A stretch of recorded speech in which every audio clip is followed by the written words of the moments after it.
Like many, I've long wanted to start DJing, but which software should I use in order to do that? Hello everybody, today we're diving headfirst into the start of my DJing career. I'm going to be trying out 5 different softwares, and what in essence this video is going to be just like a 20 to 30 minute test of each of the softwares. And at the end, I'm going to try to decide which software I'm going to be using in order to do my DJing. Now this is going to be an open discussion kind of video, so if you have any experience with DJing and you think I can do something better, or if you just want to say something, then make sure to comment down below. So the first software that we're going to be taking a look at today is called Mixxx. This is a very exciting software because it's open source and therefore free to use. With a lot of the other software that we're going to be taking a look at today, we're going to be looking at trials of this software because the full version either costs money or is based on a subscription model. So this means that if Mixxx is a decent choice in terms of its feature set and just the way that it works, then it has a very big pro in the sense that it's free to use. And obviously, as a beginning DJ, I would like to not have to pay for being able to DJ.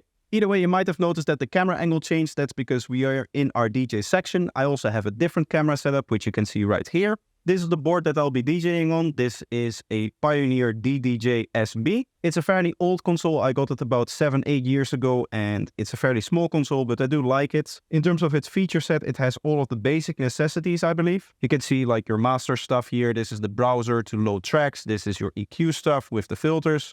If your volume here, your crossfader, and then just your play, your cues, your looping, 2 types of looping, and then the sampler here. And then on top you have the effects. Here you have tempo control, and then some other options which I believe have to do with Serato only. So that may be a feature that I cannot use in this software that we're looking at now. Now I've just loaded 2 tracks so I can show you the software when it's actually playing, when you're actually mixing in it. One of the things that you'll notice is that a lot of the sliders and knobs are reflected in the software itself. So that's really nice. So for example, volume, here you can see your filter, your lows, mids, and highs, and you can even see in the waveform that it updates the waveform based on the EQ setting that you have selected, which is really cool. I don't know how useful that's going to be in an actual mix, but I just like it that it has some visual feedback of what you're doing. And in one snapshot, in one look at the screen, you can actually tell what is happening at your console. You don't have to scour the entire console to check out what is happening. One of the things that I did notice is that the effects don't seem to work, in the sense that this button does update. You see the little button in the middle of the screen going up.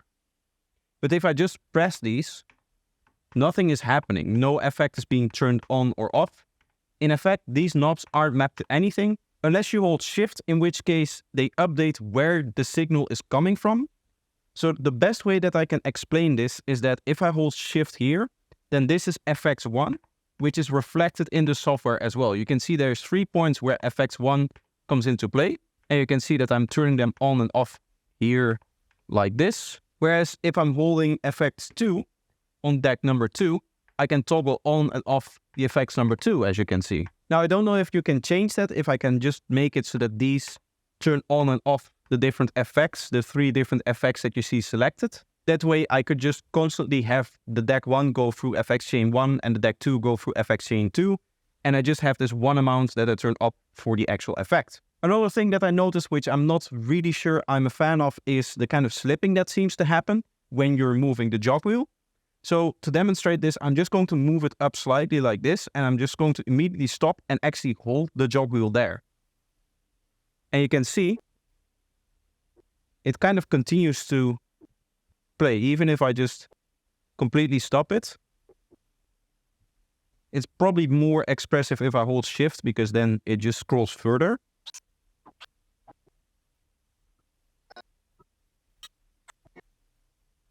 You can see that it kind of continues to move in a way that I don't know if I'm really happy with, especially if you're trying to line it up somewhere. Let's say that I want to line it up right there where those little plugs seem to start, those high frequency kind of clicks here. You can see moving it there, it takes me a little bit longer than I think would be necessary, because it takes a bit of time to get used to it, the fact that it's going to slip a little bit further than you really think it's going to be. I hope that it makes sense what I'm saying. It's a little bit hard to explain all of these things since I'm new to DJing. Now, before we continue, I do quickly want to say that if you want to support what I do here on this channel, make sure that you like the video and that you're subscribed. Also, if you want to support me financially, check out my products on Gumroad or check out my Patreon page where you get early access to videos as well as many other benefits. With that being said, let's get back into the video. Anyway, what I want to do now is a quick transition just to test it out a little bit. The way that I'm going to do that, very, very simple, is I'm just going to remove the low frequencies of the track that I'm mixing into. Let's set this properly. And then I'm slowly going to move halfway. I'm going to try to switch between low ends, and then I'm going to continue into the new track. I think this is a very basic kind of normal transition, a normal way of doing things. It's just that I need to find the exact right way to execute this between tracks.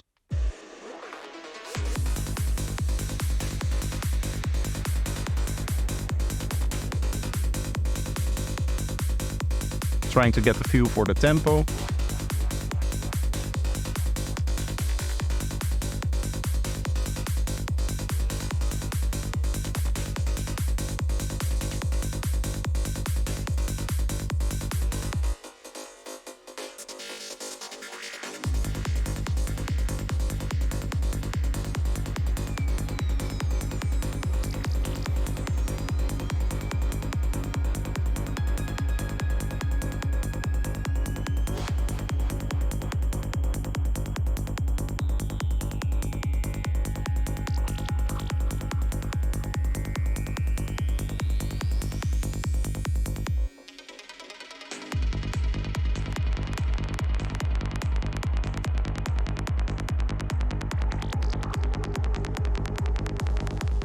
Okay, I'm gonna have to try that again because they were not synchronized. This is what I said with the earlier issues.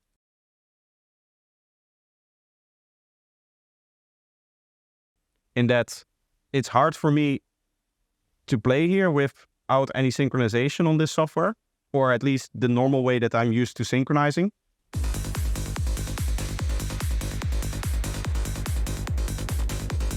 Everything is set up here. And I just want to, now I need to make sure that I manually tap in at the right time.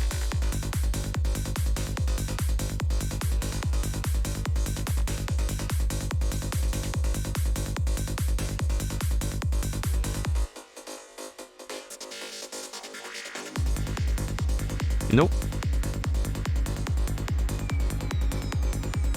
I need to speed up to catch up here.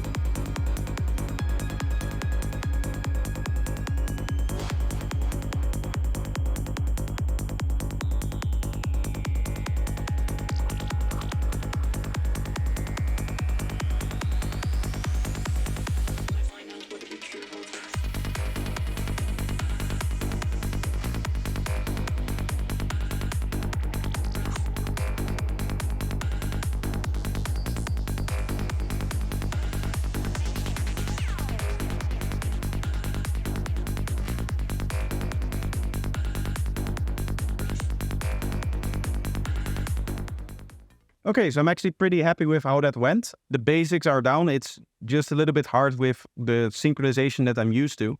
I think I've talked before about how I DJed a couple of times with friends, and in that case I used a different software, and it has a sync feature, as I said, where it just aligns the beats for you manually. This way definitely seems a little bit harder and a little bit more like intensive with the tempo, trying to match that. Obviously the best solution is just a button that you can press and then it synchronizes them for you so that you have fewer time needed to actually do the transition, I guess. Because as you saw in the transition that I was doing, I wanted to do it all in one like segment of the track, but I ended up doing it in two. And that's just because I need to spend a lot of time actually manually lining up the beats before I can actually make the transition. So that's definitely something to keep in mind with this software. Maybe you can change the functionality in a way that the sync just does the way that I'm used to doing it. But that's something that I'll have to figure out later if I actually decide to go with this software. Overall, I would say that it's fairly complex looking and it gives you a lot of feedback. A software that doesn't give you a lot of feedback though is the Lite edition of Serato. So as you can see, and as I said, this interface is a lot more minimal. There's a lot less visual feedback for what you're actually doing. Also, personally, I don't really like the look of the waveform. As you can see, it's not as saturated, not as colorful. And also in the little preview over here, this area right here, it's really hard to actually make out which points in the track are which. And also there seem to be these lines here, which I don't really know what they mean. They don't seem to be at any significant point, like in the track. They don't seem to be lined up in any proper way. Maybe that's just like dividing the track in certain parts or something like that. One of the things that I do notice is that my track Futuristic Technology definitely isn't at 96.6 BPM. It has a BPM of 147, so I just updated it. You can just change that value right here. And this is probably something that you have to do for all of the tracks in Serato, because experimenting with Serato a little bit, I've noticed that a lot of the tracks don't have the right BPM just detected. So you have to go manually through all of the tracks that you want to play and insert the BPM that you want, because that's actually fairly important. Either way, let's try to do something similar in terms of transition. I'm just going to move to a spot in the track. We'll transition on this part here. So I'll go here and here. And this time I want to see if the sync function does the way that I want it to do, in the sense that it also synchronizes the actual hits, the actual like stripes that you can see here.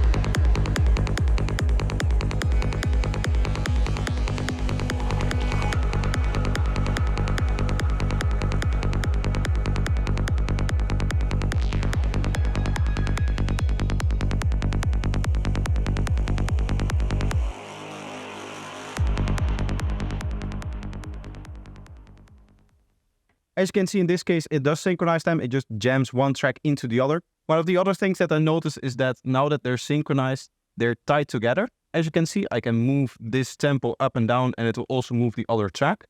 I don't know if the same is true here. Yes, it does seem to be the case that that is true as well. Can I then unsync them?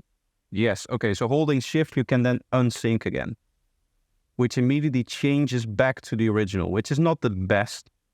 I would have liked it to stay the way that it is. Yeah, as you can see, it kind of moves back to its original form. What if I unsync this? This stays because this is already at 145 BPM. So if it's already on its own tempo, then it should be okay to unsync. Essentially, doesn't that mean I can just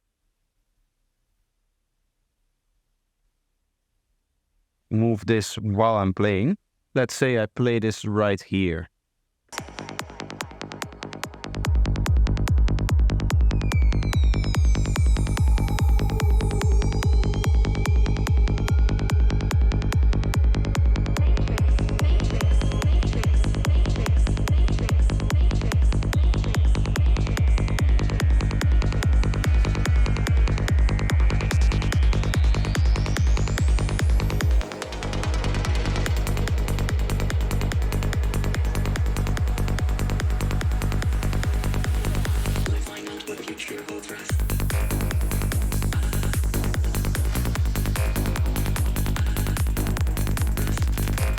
Okay, so then even when you turn off the sync, it just kind of snaps to the other BPM that it would have been without the sync, which doesn't feel like the best way of doing it. Also now, this isn't synced. What about the other one? Because this knob or this BPM is still green and the sync function here is still on. So what does that mean? To be honest, I don't know. I'll have to look into this more, but it doesn't feel like a very intuitive system at first glance. What I do know though is that there's a few extra knobs here, like the key lock, I believe, as well as the vinyl knob here, which allows you to have different functionalities like when you're playing, I guess.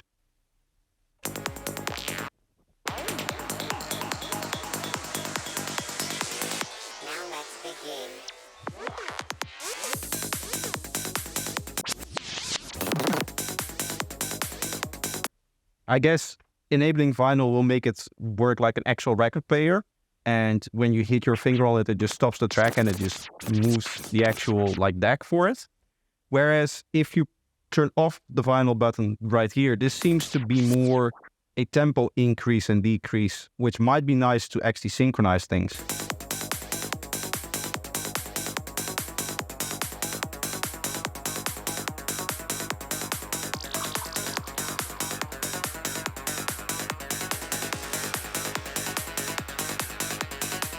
Like as you can see here, manually matching up the two different tracks is actually very easy using this. You can just hold the knob to slow it down or speed it up until you have it synchronized, which is a lot more intuitive than in Mixxx, where we had to use the tempo slider over here. Final check that I want to do is some effects. High pass, low pass, and a flanger.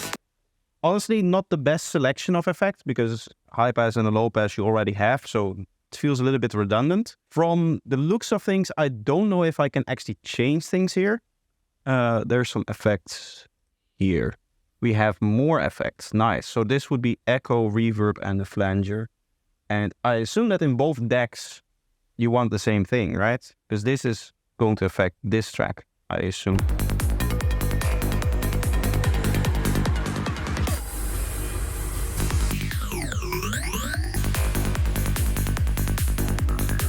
In that case, I would select both the same effects. So that would be flanger, echo, and echo here and reverb here. That way you just have both tracks capable of doing the same effects. I'll have to learn how to actually incorporate and use different effects to do transitions and to move into the next track. I assume you use reverb and echo to just really wash out the track completely, and then you can go into a next track maybe.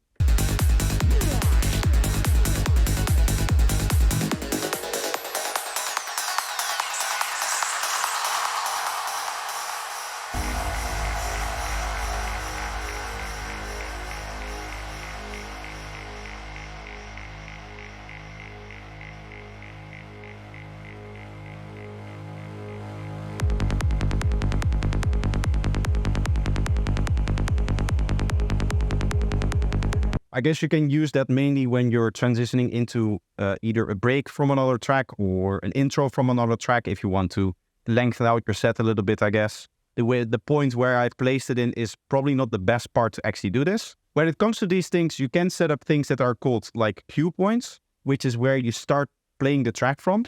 So to give you an example here, let's move back a little bit in the track. Let's go to a point that makes sense. Let's say that you want to mix in from the very beginning here. Instead of every time you load the track having to search this part, I can make a cue point here, which is, as you can see right here. And now this will play. So I just load the track, right? Let's imagine this at the beginning. We just load the track will be loaded like this. And we just hit our cue point, we get to the point where we want to mix in from, and then we start our mix. We do whatever transition stuff that we need to do, yada yada yada. And now we're into this track. So I think what I would need to do in order to DJ properly is for all of the tracks that I want to play, set up the 4 cue points that are available, and set up the one that we have here, which is essentially like going from the first part of the drop. And then I would have another one, at least, that goes from either the intro or like the breakdown, right? So maybe from, I don't know, right here. Let's try that. Let's set the cue point number 2 here. And then let's try going from here with the same effects, the same kind of transition into the break here of this other track. What I am going to do is move this slightly forward till we get to a point where we can mix out. Let's say that our track is playing from here. So the side you have more fine control. Actually didn't know that. Nice. Let's say that you're playing from right here.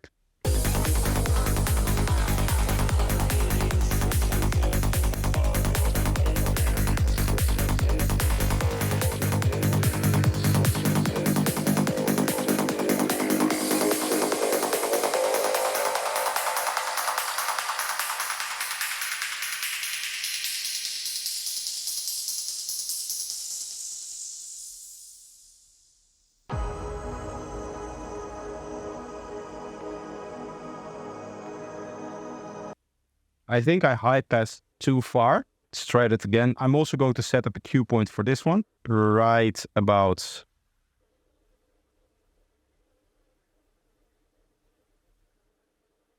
For now, this is all going to be temporary, of course. You do have very fine control when you're holding the side here. But this is just so that I can reset and I can kind of train this transition, I guess.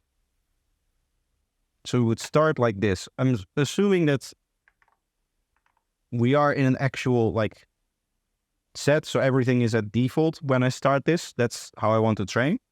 So play, want the effects on, we want to start playing with the filter, and this, I guess, in 8 bars.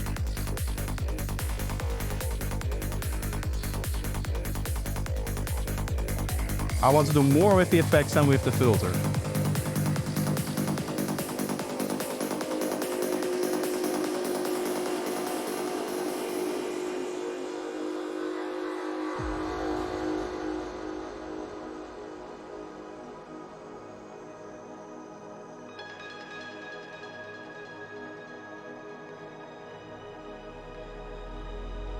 Now, simulation theory is... That went well. I like that. I like the way that it went into the break there. Anyway, so that's going to be Serato DJ. Let's now move on to the next software that I want to try out. So here we are in Virtual DJ. This is the DJ software that I used to use back when I DJed in front of my friends. To be honest, it has been quite a while. I would say about a year since I last did like a little show or something like that. And as you can see, we have a fresh install right here and I have nothing set up. One of the things that I do really like is the kind of connectivity between a lot of these platforms. As you can see, I'm currently in my Serato crates and Virtual DJ also recognizes them. So I can just go in here and get to my music and play the same tracks that I played before. So I have the exact same 2 tracks loaded up, and as you can see, it's actually loading them up in a completely blue and a completely red color. So you don't have that frequency to color kind of thing. Virtual DJ did warn me that I would need to buy a license in order to use this console, but if I press play, it just works. Unfortunately for me, the software is laggy, very laggy. It is stuttering a lot. I don't know if that's going to come over on the recording. If it does, then you'll probably see what it looks like. But it doesn't seem like a very fun experience to DJ with, especially if it continues to lag like this. There do seems to be something strange going on if I look into the waveform display, in that you can see how this is like slow. Maybe it's still decoding some of it. It also seems to be affecting this track over here. I don't know what exactly those waveforms changing mean, what it's exactly doing, what it's exactly trying to load up. Maybe it's trying to find out the key here. I do see that it has some key information, but the track Virtual Reality is definitely not in the key of D. So that's definitely wrong.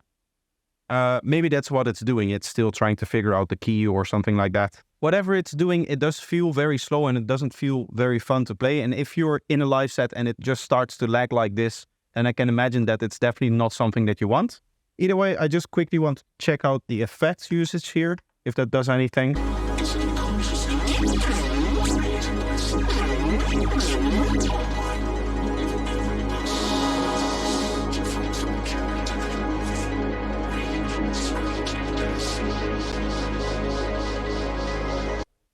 Okay, so it does look like you just have 2 effects in here, and it don't seem to be the effects that I'm seeing right here, right? I can hear some effect stuff,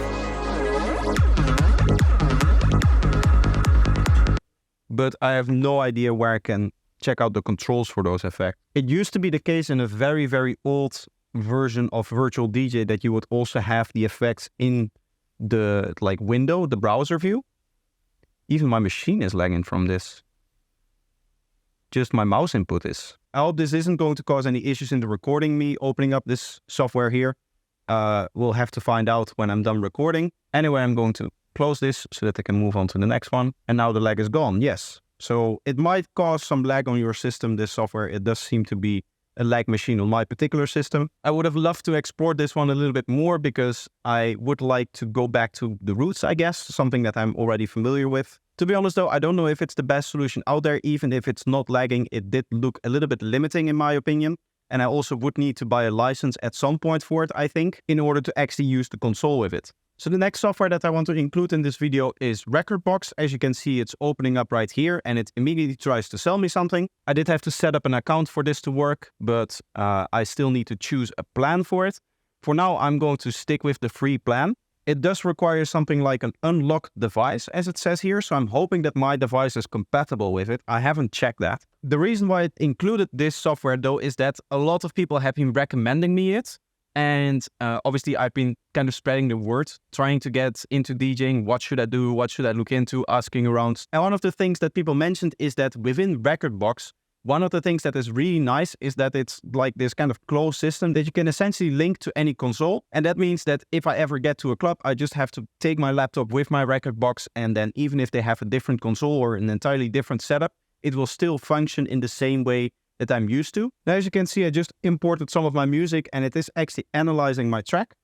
The big moment of truth is, does this work with this controller? And it doesn't seem like it worked with this console here. So this is probably out of the question here. The reason why I was unsure at the beginning of recording this video if it was going to work or not was because some website did claim that this particular unit would work with RekordBox, and some other outlets said that it was discontinued and that it was no longer supported. So I didn't entirely know if it was going to work with my console or not, but now it does seem like it's not going to work unless I'm doing something wrong, unless there's a setting that I still need to look for or something like that. But obviously I don't want to do that during recording time.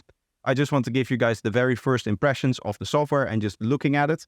What I do really want to say here is that it does look nice. It does look like a very solid software, and it also did some very thorough analysis in terms of finding BPMs and stuff like that for the track. Just quickly looking at all of the BPMs here, it does seem to have gotten pretty close. There are a few where I would have liked it if it would have just rounded this out. There's no way I can play this, right? It does look really clean with the waveform on top here, where you can look throughout the whole waveform. That's really nice. Just quickly looking through the settings, there doesn't seem to be a way to connect this device to it. I also don't get any audio out of it, even though I am playing. So it's a little bit of a hassle to maybe set up, and therefore I have to look into it more. Let me know if I'm doing something wrong, if this is not the right console for this particular software or something like that. As I said before, I did hear that this is a very good software because there's a lot of compatibility between different devices, and even when you get a device that you're not really familiar with, you'll still be able to DJ because the RekordBox software is actually just going to work the same way. Now, I did also want to try out Traktor, which is another software that people recommended to me.